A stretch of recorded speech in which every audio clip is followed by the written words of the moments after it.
Bonjour et bienvenue sur la quotidienne condensée des numériques. Je vous rappelle l'essentiel de l'ActuTech en quelques minutes et la version Redux du live quotidien tous les matins à 11h, dont le lien du replay est là. Et je vous conseille d'aller voir spécialement puisque nous avons fait l'émission en duo avec Henri Laera. Donc ça a beaucoup parlé de smartphones, ça a beaucoup parlé de monospace, oui tout à fait. Et ça a beaucoup parlé aussi de crypto-monnaie. On va parler de crypto-monnaie dans cette condensée, mais on va aussi parler d'algorithmes, de consommation.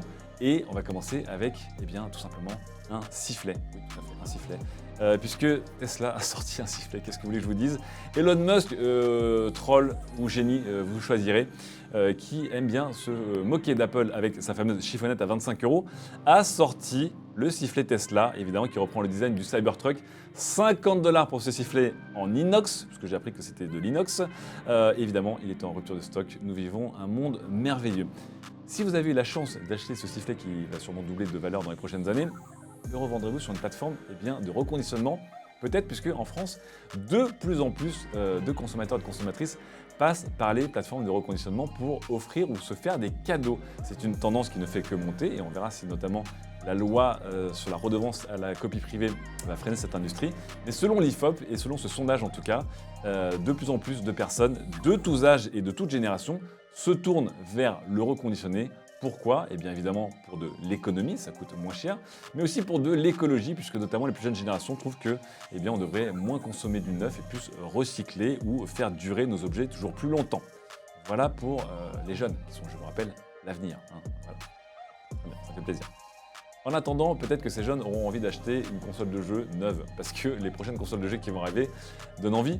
C'est l'officialisation chez Qualcomm du Snapdragon G3X, dont je vous avais parlé en rumeur hier avec le fameux proto de chez Razer. On en sait plus sur ce SoC dédié aux jeux vidéo. Il sera basé sur le Snapdragon 8 Gen 1. Je vous invite à voir l'émission d'hier pour avoir plus d'informations dessus. Il aura des petites spécificités liées au gaming, avec notamment une gestion des effets spéciaux, une gestion du refresh rate, des shaders et autres, qui le rendra encore plus efficace pour des consoles de jeu. Attendez-vous du coup à voir de plus en plus de fabricants sortir des consoles de jeu qui sont des sortes de super Switch. On fait des bisous à la Switch qui se porte toujours très bien, mais qui s'est basé sur un SoC qui a maintenant entre 5 et 6 ans. Du côté de chez Qualcomm, les annonces étaient aussi du côté des ordinateurs, notamment celui-ci, qui est la cible de tout le monde, le Apple à base de M1, chez Qualcomm, avant de les rattraper en 2023, je vous rappelle, c'était un peu la news d'il y a 15 jours, ils ont annoncé la 3e génération de SoC pour les ordinateurs. Ça s'appelle le Snapdragon 8 CX Gen 3 et non plus le SQ3. Et évidemment, c'est un SoC qui va profiter des dernières avancées de Qualcomm en la matière. Il ne sera pas en 4 nanomètres, mais en 5 nanomètres. Il est annoncé comme 85% plus rapide sur le CPU et 65% plus performant sur le GPU. Pour le reste, on n'est pas sûr qu'il va encore faire des miracles. C'est en tout cas une base qu'on sent un peu plus saine pour les prochains ordinateurs, notamment sous Windows ARM. On termine avec Qualcomm et donc l'annonce, je vous rappelle, du Snapdragon 8 G1. Les premières marques qui vont avoir des appareils là-dessus. Vous avez parlé de Xiaomi, de Realme derrière. On apprend aussi que évidemment Motorola sera là avec son retour dans le gamme avec un Motorola Edge X30 si je ne m'abuse. Mais nous aurons aussi toutes les marques de chez Vivo, de chez Oppo bien sûr, qui tourneront autour de ces SoC. Bref, attendez-vous à avoir une bonne douzaine de constructeurs qui d'ici la fin de l'année et début 2022 vont utiliser ce nouveau SoC. On quitte maintenant un petit peu le hardware pour parler d'un autre hardware, mais c'est un livre ce coup-ci. Un livre intéressant parce que c'est un livre qui s'appelle Internet, une infographie. Et quoi de mieux qu'un livre pour mettre en valeur Internet? C'était l'idée de Tristan Manès France et de Quentin Leeds pour faire des très belles infographies vous montrant le vertigineux poids qu'a pris Internet dans nos vies. Wikipédia, YouTube, WhatsApp, etc. Des chiffres délirants à base de millions de messages à la seconde, de centaines de millions d'heures utilisées, et le tout sur un critère. Que se passe-t-il en 60 secondes sur Internet? Et on est vraiment sur des chiffres complètement délirants. Ça fera un très bon cadeau de Noël à offrir, et puis ça fera des bonnes conversations à démarrer avec toute la famille, bien sûr. Comment ça, mamie, tu accrois à WhatsApp? Bien sûr. Faites attention si vous êtes sur Amazon par contre, puisque sur Amazon en ce moment, vous avez plein de produits, plein de vendeurs. Vous avez aussi la marque Amazon avec Amazon Basics, Amazon Prime pour la vidéo, Fire pour les tablettes. Mais connaissez-vous Rivet? Connaissez-vous Stone & Beam? Connaissez-vous Amazing Baby ou Nature's Wonder ou WAG? Toutes ces marques qui sont en fait des marques Amazon, puisque sous le programme Our Brands, Amazon a des marques sous d'autres noms, ou alors Amazon travaille avec des entreprises qui ne fonctionnent que pour Amazon. Donc ce sont évidemment des marques Amazon. Et de plus en plus, en fait, Amazon se met à vendre sur Amazon des produits Amazon, mais qui n'ont pas forcément le nom d'Amazon. Est-ce que vous avez tout suivi? Le truc, c'est que, ils se retrouvent à faire ce que beaucoup de distributeurs font, c'est-à-dire vendre sous d'autres marques leurs propres produits et utiliser leur position dominante de monopole ou de grands distributeurs pour évidemment mettre en avant plus leurs produits que les autres. Avant, dans les supermarchés, c'était des rayons pour avoir certaines marques repères. Ici, sur Amazon, c'est évidemment la première et la deuxième page de recherche que vous avez sur tel ou tel produit. Du coup, les petits gars de chez The Markup ont fait des enquêtes un petit peu pour comprendre comment Amazon mettait discrètement en valeur ses marques plus que les marques qu'ils distribuent eux-mêmes. Et donc, ils ont 2 enquêtes très très intéressantes. Là-dessus, je vous invite à aller voir. Et surtout, The Markup a mis en place une petite extension pour Chrome et Firefox qui s'appelle le Amazon Brand Detector, que vous pouvez installer gratuitement sur votre navigateur et qui va surligner évidemment en orange toutes les marques en fait qui sont des marques qui appartiennent ou qui ne bossent que pour Amazon, pour mieux comprendre ce que vous achetez, puisqu'évidemment la transparence n'est pas de mise ici. Intéressant, et bientôt Amazon deviendra une sorte de super Decathlon, c'est-à-dire une marque sur ses propres produits que les produits des autres. Passons maintenant à Microsoft avec une coalition d'entreprises du cloud européen qui se ligue contre Microsoft et ses solutions Azure, Office 365, Teams, etc. Qui selon ces 29 acteurs européens du cloud sont en position dominante et puis surtout sont en position de pratiques un peu anticoncurrentiels, ils ne sont pas contents. Et donc l'allemand Nextcloud et 28 petits copains vient de déposer plainte contre Microsoft pour sa position dominante. Ça nous rappelle les grandes heures des procès autour d'Internet Explorer notamment, et autres Windows au début des années 2000, mais ça nous relance sur la discussion un peu éternelle de la souveraineté européenne, voire nationale, autour de certaines solutions technologiques. Et là-dessus, malheureusement, tout le monde voudrait éviter les Américains, mais tout le monde en fait fait appel aux Américains tôt ou tard. En parlant des géants américains et des GAFAM, passons maintenant à Meta. Meta qui continue à son opération, vraiment, je monte patte blanche et on est très cool. Et Meta qui a lancé en 2017 des enquêtes et puis des opérations pour contrer ce qu'ils appellent des CIB.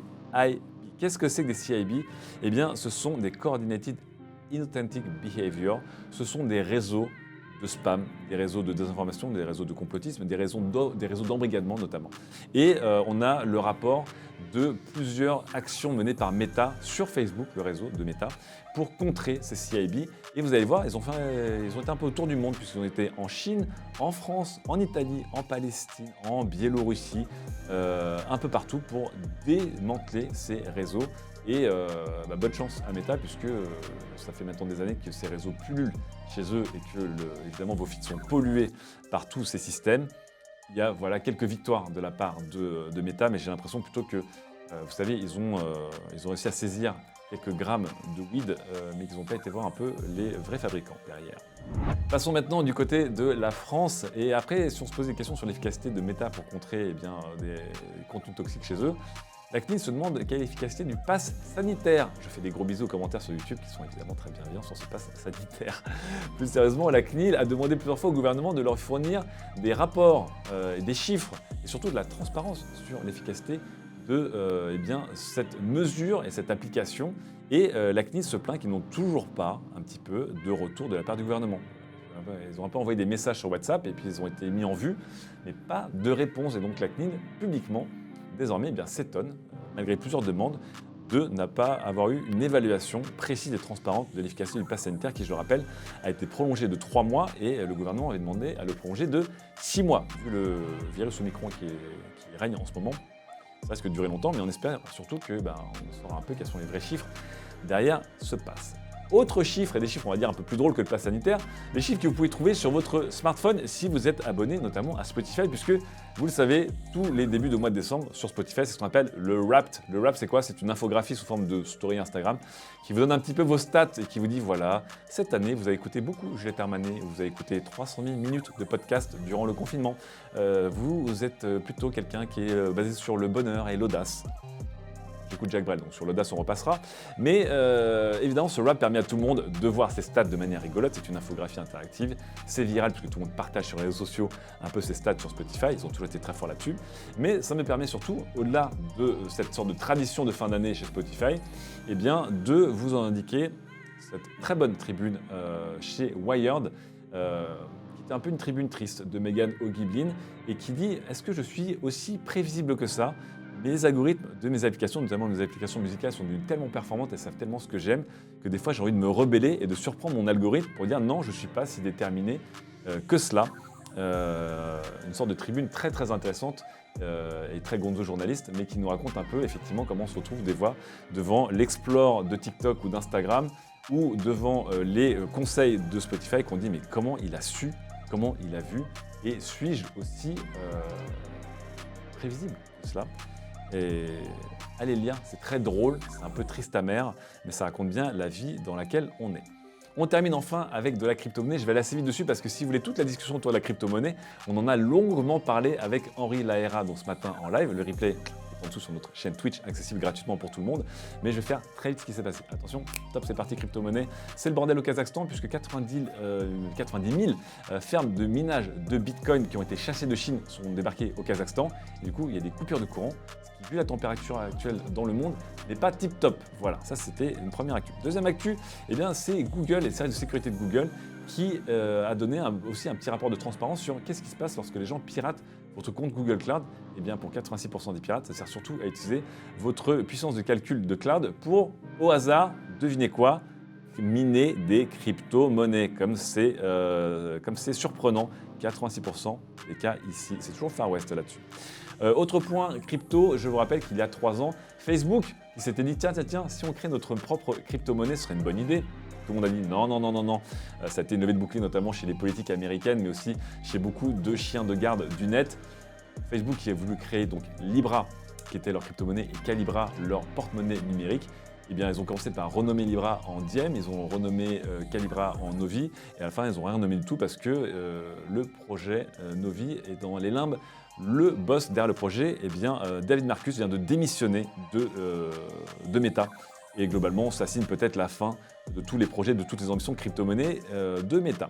Ça n'empêchera pas eh bien, Facebook d'autoriser désormais les publicités autour de la crypto. Ils avaient banni toutes ces publicités et désormais, ils ont réouvert les vannes. Attendez-vous à voir beaucoup de spécialistes et de consultants crypto-monnaies vous dire « gagne de l'argent » sur Facebook. Attention, je vous rappelle, lorsque vous pensez dans la crypto-monnaie, faites très attention et renseignez-vous. Peut-être que vous voudrez investir dans le Clapcoin en attendant. C'est une crypto-monnaie qui s'ouvre à travers une ICO, une sorte de levée de fonds pour lever entre 2 et 8 millions de dollars, parrainé par ce cher Claude Lelouch, eh bien pour aider au financement du film français. Bon, ben voilà, il y a plein de manières d'aider le cinéma français.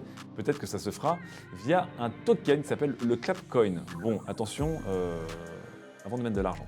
Autre point Bitcoin, la marque Nothing, je vous rappelle, qui a lancé ses premiers écouteurs transparents très beaux, lance une version noire de ses écouteurs, mais surtout lance les paiements en Bitcoin.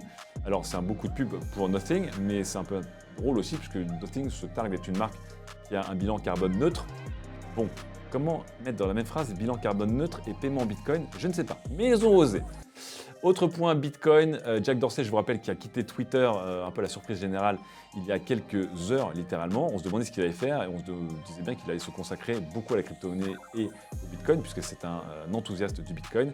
Eh bien, sa deuxième boîte de fintech s'appelle Square, se renomme désormais Block. Voilà, un peu comme la blockchain, et va passer d'une solution de paiement à une solution de service financier. Et on imagine que les crypto-monnaies ne seront jamais vraiment très loin de Block. On attend de voir en tout cas ce que Jack va faire. Dernier point, et je voulais finir l'émission là-dessus, 2 petits flashbacks. La première, regardez cet homme, Ross Ulbricht, qui était, je vous le rappelle pour les gens qui ne savent pas, le créateur de The Silk Road, qui était un peu l'Amazon du dark web, sur lequel vous pouviez acheter des aspirines, mais aussi des AK-47 et puis des tueurs à distance. Voilà. Ross Ulbricht est aujourd'hui en prison à vie pour avoir tenu ce commerce pas très légal, mais surtout pour avoir été pris dans des dramas pour avoir engagé des tueurs. Il est en prison à vie, mais il ne perd pas le temps puisqu'il vient de créer un NFT qu'il va vendre de ses notes qu'il est en train de faire en prison. Voilà, tout simplement. Dont les fonds iront pour des bonnes causes. Et ce qui est marrant, c'est que Ross Ulbricht est un des libertariens qui a fait décoller le Bitcoin, puisque au début des années 2010, où personne ne croyait au Bitcoin, eh bien les premiers à y croire étaient les gens, notamment sur le dark web, qui payaient sur The Silk Road en Bitcoin. Et oui, tout à fait. À l'époque, ça ne valait que quelques dollars.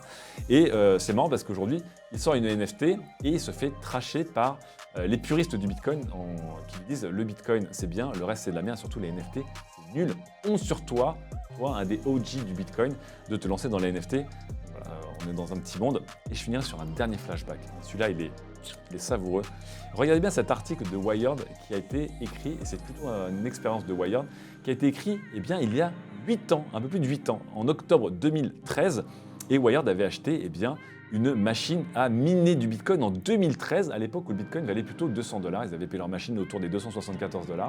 Ils expliquaient, selon leur expérience, qu'en minant du Bitcoin, au bout de 2-3 semaines, ils allaient rentabiliser leur machine.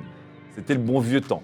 Mais ce qui est très drôle, c'est que M. Macmillan, le journaliste qui a mené cette expérience et qui a donc miné du Bitcoin et qui a regardé combien ça lui coûtait, l'énergie que ça allait, etc., a dit que globalement, le Bitcoin, c'était plutôt une sorte de rêve, une sorte d'utopie, une vue de l'esprit finalement qu'une vraie réalité, et que du coup, ils n'y croyaient pas et qu'ils ont décidé avec Wired de brûler la clé de leur wallet, de leur portefeuille numérique, laissant pour l'éternité les bitcoins qu'ils avaient minés dans ce wallet. Ce qui est marrant, c'est qu'à l'époque, ils avaient laissé l'adresse publique de leur portefeuille, que vous pouvez toujours aller consulter.